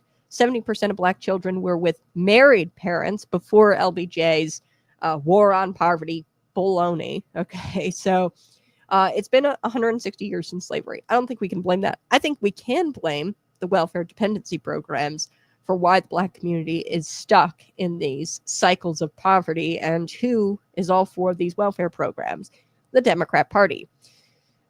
And they were also the ones who enslaved Black people in the 1800s. Anyway, so it's a very weak excuse.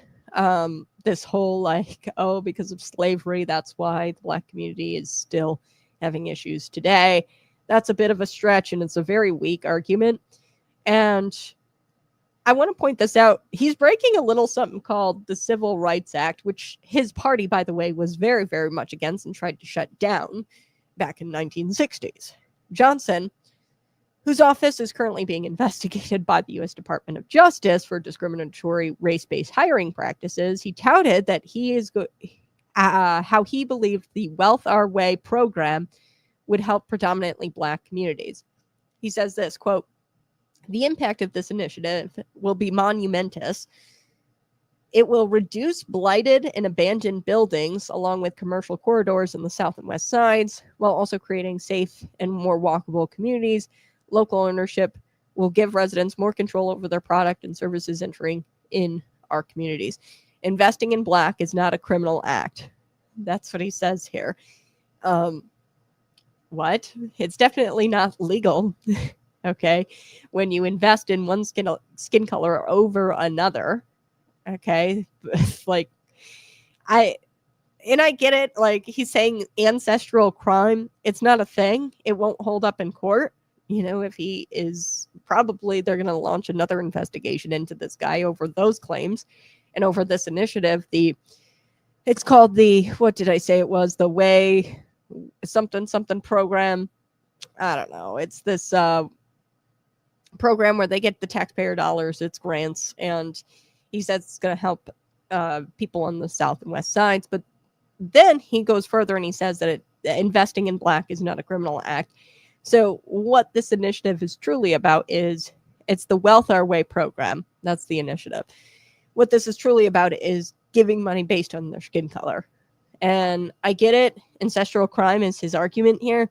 It's not going to hold up in court for a second, especially if you try to like justify giving perks to a certain group of people over another based on their skin color, okay, as a remedy for ancestral crime. Like, if this goes to court, that is not going to hold up, because guess what? Ancestral crime is not a thing. Okay, so we don't punish people in the judicial system. So if your father goes out, commits murder, do you, the son, have to serve prison time because your father did that? No, that is not how our justice system works. And, you know, it's really weird. He's made it clear that he's not looking out for his constituency at large, these people that he took an oath for, the people he represents.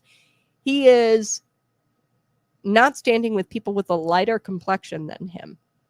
Okay, it's clear that he's not standing up for those people who happen to have a lighter complexion than him.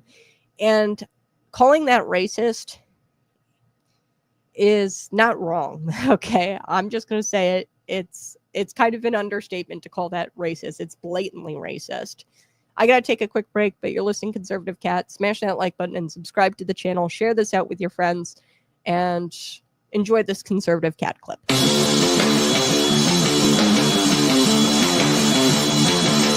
Welcome back to Conservative Cat Clips, where we claw through the lies and we lay out the truth. No filter, no fluff. I'm your host, Kat, and we're tackling the abortion debacle today, but this time we're pulling back the curtain on abortion's ugly origin story. Let's talk about Margaret Sanger, founder of what would become Planned Parenthood. The left treats her like some sort of feminist hero, but they conveniently leave out where she was a eugenicist and she spoke at KKK rallies, and she wanted to, quote, weed out the unfit.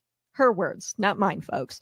In a 1938 letter, Sanger wrote about her plans to target Black communities, and I quote, "We do not want the word to get out that we want to exterminate the Negro population."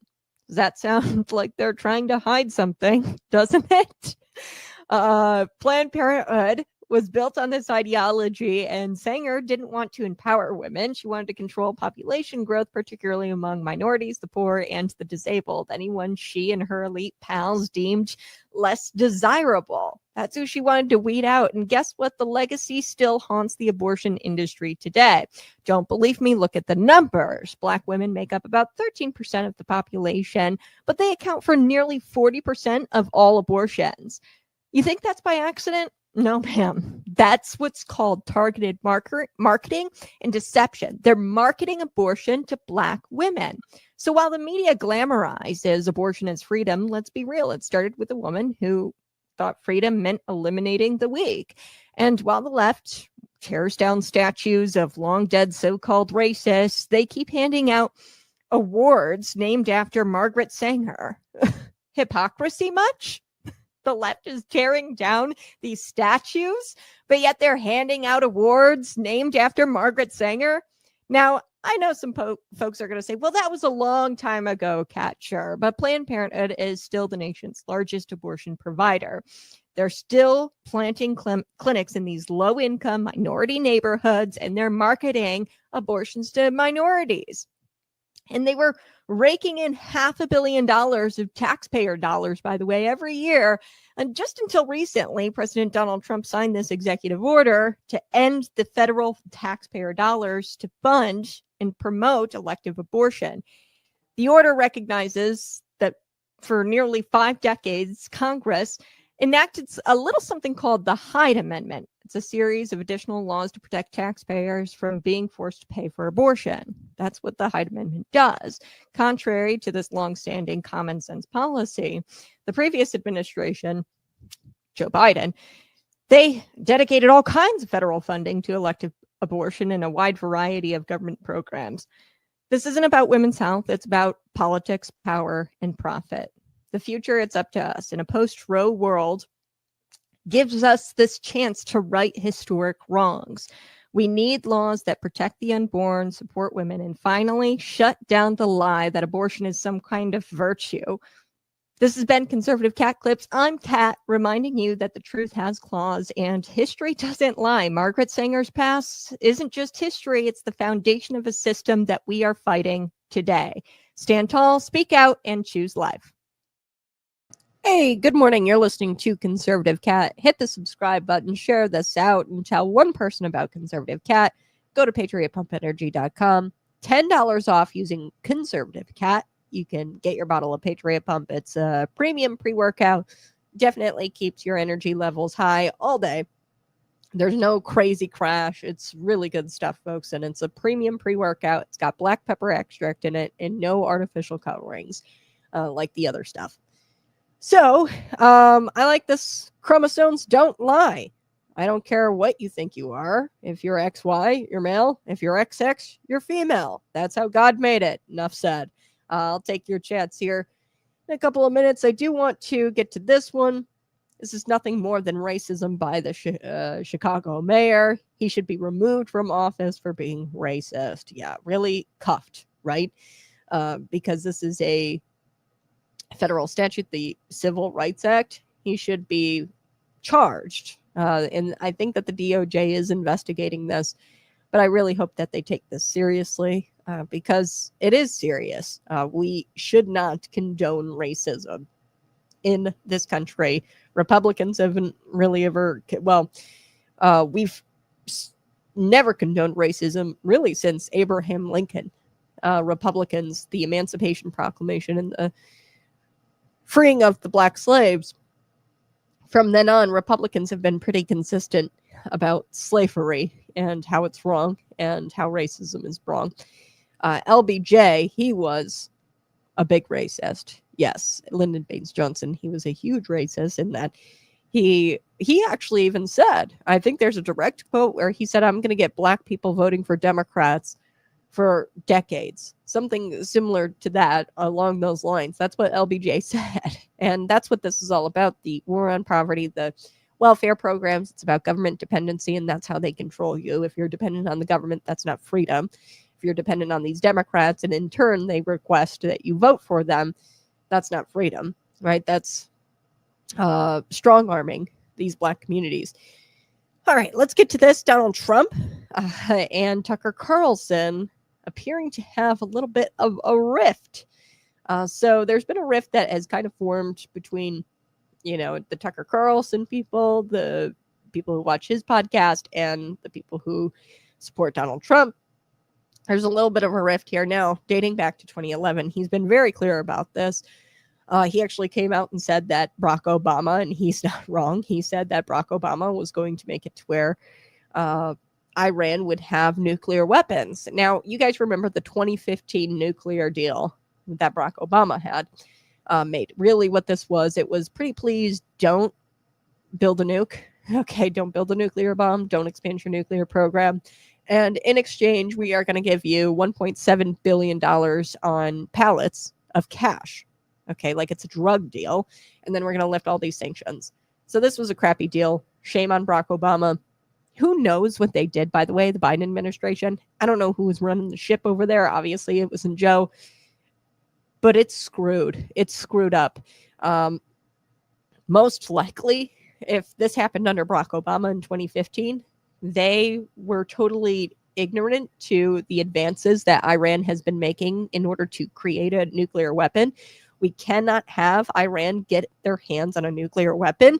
And Trump has been campaigning on that since 2011. So anybody who's like, wait a second, like Donald Trump is like against Iran and he's like going to get us into this war with Iran and he's going to be, coaxed into this war with Iran and we're going to get involved. People aren't paying attention, number one. Number two, Donald Trump has been very clear that Iran cannot have a nuclear weapon. Why? Because they will eradicate the Jewish people. Okay, they will blow up and annihilate the Jews in Israel. That is what they've wanted to do since 1979 when that Islamic regime took over. And it was really kind of our fault because the CIA went in there and the Brits, they went in there and they unseated somebody in the 1950s. And that was a bad move because then in 1977 or 1979, the Islamic radical religious nut jobs took over. And it was really kind of our fault because in 1950s, what they wanted to do, the leader then, I forget his name, in the 1950s of Iran, what they wanted to do was nationalize their oil. And the oil barons did not like that very much. So we went in there and eliminated their leader. The CIA did this very quietly. And the Iranians never forgot. And then in 1979, of course, the radical Islamic terrorist groups, they came to power, or well, these religious nuts came to power anyway. It's a little bit of history for you. People are not paying attention. Donald Trump has always said that Iran cannot get a nuclear bomb. This is going to be very bad if they get that. If they shout things like death to America, death to Israel. We don't want Iran getting a nuclear weapon. I think we can all agree on that. Today, there are people who voted for him claiming that this wasn't what they voted for. That Donald Trump is standing by the side of Israel. We haven't really been involved in the war unless I'm missing something. I don't think we have American soldiers over there. And I don't think that's happening anytime soon unless I'm missing something. One of the more vocal opponents of President Donald Trump I've seen is Tucker Carlson. He says that Trump should be staying out of Israel's way, which I think that he is for the most part. Like I said, unless I'm not seeing something. And that, of course, didn't sit well with the president, with Tucker Carlson trying to say things like, oh, stay out of Israel's way. Like, we are, number one, so far from what I've seen. Okay, I don't think that American soldiers are there as of yet. And he's been pretty consistent on this, like, hey, Iran can't get a nuclear bomb. I don't think that we should be in Israel either. Let me be very clear about that. But Tucker, who also has been against, up to recently, Iran getting a nuke, told Steve Bannon that he still loves Trump. And it will be the end of his presidency if he gets involved in the Israel's war. Something Trump has, by the way, shown no indication that he is going to be doing that. He was informed by Tucker Carlson's comments by a journalismer at the G7. And he never heard of Tucker's criticism until that moment, I don't think. And let's take a listen to what Donald Trump's had to say about Tucker Carlson's criticism and his opposition to President Donald Trump entering the Israel war, which, by the way, he's given no indication that that's something he's going to do. Let's take a listen. So he's done really a very good job. How did you respond to Tucker Carlson criticizing you, saying that you were complicit in the war? I don't know what Tucker Carlson is saying. Let him go get a television network and say it so that people listen. And quickly, have you spoken to... So he's done really a very good job. Okay. Roasted. He gave him a nickname. Kooky Tucker Carlson. He says this on Truth Social. Somebody please explain to Kooky Tucker Carlson that Iran cannot have a nuclear weapon. Yes, Iran cannot have a nuclear weapon. And really, that's the fault of President Barack Obama. Blame that guy. And blame whoever was running the Biden administration, because most likely they probably sent pallets of cash as well. Well, we know, I think it was like $6 billion that the Biden administration gave to Iran. And that was directly before the October 7th attack. So these people have always been traditionally very soft on Iran. Donald Trump, when he got in, he did something very, very swift. He killed one of their leaders and he projected strength. That's what Donald Trump did when he got in right after Barack Obama in his first term. Now, here's the thing that has me struggling to understand where this drama is coming from, with Israel and everything between Tucker Carlson and Donald Trump. We have been staying out of Israel's way, unless I've missed something. Now, I totally understand the issue with Ukraine. President Vladimir Zelensky regularly acts like he's entitled to our tax dollars, and it's very insulting. He's constantly questioning us for more tax dollars, for him to get more tax dollars, and it's very, very insulting. Now, that's not what's going on. Israel is an ally. Ukraine is not an ally.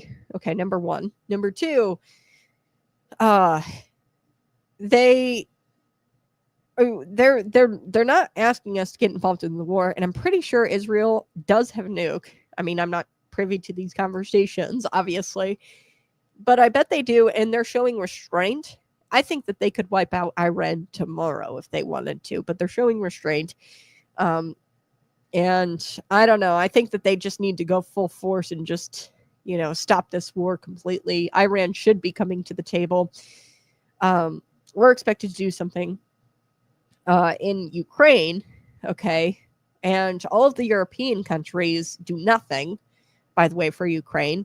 They don't do anything for them, and we always get criticized for not doing enough, although we spent, I think it was like close to $200 billion on the war in Ukraine. This is a very different thing. Israel is an ally. I want to be very clear. I don't want to get into war. We shouldn't be supporting this war financially, okay? Now, providing aid, sure.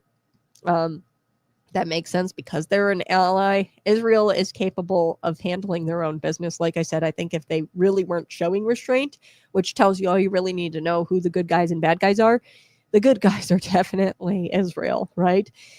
At best, I think that Donald Trump, what he's doing here, he's kind of playing like this good cop, bad cop bit with Benjamin Netanyahu, the prime minister of Israel. So Netanyahu, obviously the bad cop.